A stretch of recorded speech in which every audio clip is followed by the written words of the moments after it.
What does it say about, Johnny Cardozo's he's injured, he's not available at the moment, he's one of the summer signings, but what does it say to you as a midfielder who was a relatively big money signing in Conor Gallagher, that a guy in his, 33, Koke, something like that, he's a good passer of the ball, but he just can't get it. What does that say as one of the signings where quite a few quid went out 18 months ago, that an away from home game at a team that's going to be as physical as Arsenal, that you're on the bench? Now that's recruitment, and I'm absolutely sure, and Alex can correct me if I'm wrong, but I'm sure Diego Simeone has a big say in the recruitment at Atletico Madrid when players are signed.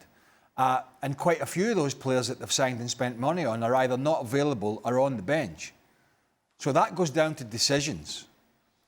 And when you're signing players and you're laying out this kind of money, for these kind of games, you have to expect to be in the team. So, we can talk about, Koke can't get around the field anymore and he can't do this, but they've signed players to address this. They knew they were going to lose, or they lost Rodrigo de Paul, who was a grafter in there, a World Cup winner, and they've signed players to try and address these issues that were going to come up. And yet these very same players, at their moment of need in the big games, particularly away from home when you're going to be under pressure, are on the bench. And to your point about recruitment, very quickly there, think about the players. Alex Baena, Thiago Almada. Are these players, when you picture Diego Simeone as a manager, are these the players that come to mind? This sort of player, this sort of style. So it doesn't match. And so I go back to something that I've said about Atletico Madrid over the last couple of seasons. They're in between. They're neither here nor there. They're not an attacking team, but they're not a defending team. And when you're in between, you get found out, particularly and especially by good teams like Arsenal. But don't get me wrong, I'm not advocating for Conor Gallagher to be in the side as somebody who should be, he should be. I'm just saying, you have spent that money in this position, and he's one of the players who plays now and again, but regularly is on the bench, particularly in some of the big games. Alex, what do you make of what the guys are saying, and maybe beyond that, what Simeone's future might look like at Atleti, and how much pressure he might be under coming off a result like this?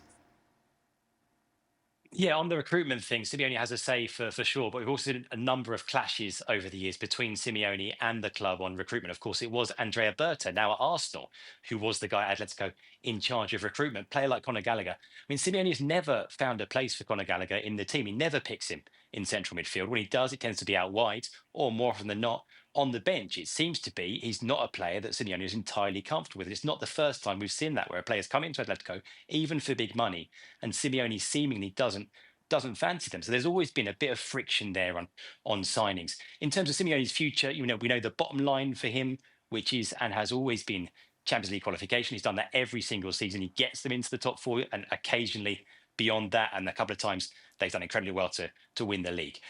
Further in the future, there are maybe some big changes coming up at Atletico Madrid in terms of the ownership. There's talk about US investment coming in. We know that the CEO, Miguel Angel Gil Marino, has been looking for a long time to maybe move aside. And so when some of those big changes come in terms of the ownership, maybe there'll be a different kind of pressure on Simeone. But like I say, from the club's point of view, what they demand is Champions League qualification to get the money coming in. And he delivers that year after year after year. But this kind of makes me laugh a little bit, Alex, in the sense that, this is, is this not smoke and mirrors? Shouldn't he be getting in the Champions League places, having spent... And I know there was a period Atletico Madrid did not, but I'm sure that, and correct me if I'm wrong, I'm sure they were not spending the type of money they are spending now. Athletic Club are not spending that. Villarreal are not spending that. Real Sociedad, who are having a bad season, are not spending that. All the clubs you would expect to be in the round are not spending that kind of money. Nowhere near it. Absolutely nowhere near it. So they should comfortably be in the top four. The big question is, with the kind of outlay they make, it seems, in the last 3 years, season after season, shouldn't we expect a little bit more? Shouldn't we expect more pressure on Real Madrid and Barcelona? Shouldn't we expect maybe a better style of football? Although it has got better, it is topsy-turvy. 1 week it's exciting, 1 week it's open, the next it's what we saw today. So I just feel with the amount they are laying out, just to say, well, I'm getting you in the top four, when they are outspending the other teams out with Barca and Real Madrid in Spain and some, that's a bit of One of those to me, smoke and mirrors. Let's bring it back to Arsenal. Do want to focus on the winners here a little bit. Robbo, how big, not just for Gyökeres the player, but maybe as we think of Arsenal's title chances, whether it's Premier League or Champions League, were those 2 goals today for Gyökeres? Well, he needed the goals because he's not been in great goal-scoring form, but as Craig said, he's working hard. The crowd like him at the moment. They're giving him a lot of love. He only touched the ball 9 times in the first half and not once in the box, so they're still not using him enough. They're still not playing the ball into him quite quickly enough. They go out wide before they try and get it into the box. Then there probably wasn't enough crosses in the first half when they did have good possession. But he's a player, I think, that when the ball's rolled into his feet, he can turn defenders, he can run down the side of defenders. He's got all the attributes. At the moment, it's not quite working for him, but he's working hard. The 2 goals, I'm sure, will give him confidence, even if they were just bundled in. That's what centre-forwards do. But I think Arsenal need to use him that little bit more, get the ball rolled into him in and around the box, and you'll see him score some really good individual goals, because that's what he did when I saw him play for Coventry, and that's what he did when he was in Portugal. We just saw that graphic, all the names, not just the 11, but coming off the bench. Is it a deep enough squad that we can talk about a chase for both titles? Well, they've never won the Champions League, been in the final. But I think that's a tricky one. I think don't try and run before you can walk. I mean, it's been over 20 years since they've won a Premier League title. I think that's first and foremost for them. They've been very close the last 3 or 4 years. I mean, the answer is yes. But I think, for me, the top of the tree for them has to be England, the Premier League, the domestic title. And at the moment, they are the best package. Yes, City are playing some decent football. Yes, City are heavily reliant on Erling Haaland, who you may have noticed is still in great form and all that sort of stuff. But Arsenal have got the best package at the moment. Liverpool, we've talked about their issues. We've talked about Arne Slot, how he's struggling to figure it out.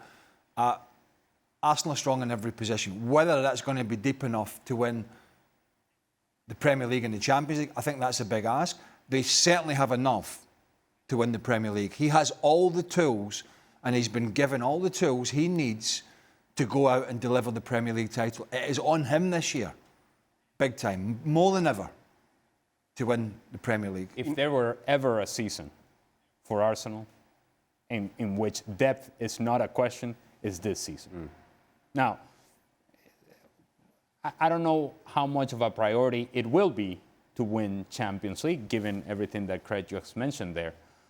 But if you were in the quarterfinals, if you're in the semifinals of the Champions League, which is something that we expect Arsenal to be in, there is a scenario in which you look at Arsenal and go, their squad is deeper than most teams in Europe, if not all teams. Is there anything missing when you look at it?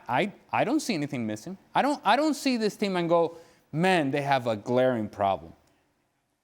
The problem that Mikel Arteta is going to have is actually finding places for players on the field when they're all healthy. Because let's not forget, Martin Odegaard is not out there. You have Madueke, who has been good when he has played. He's not out there.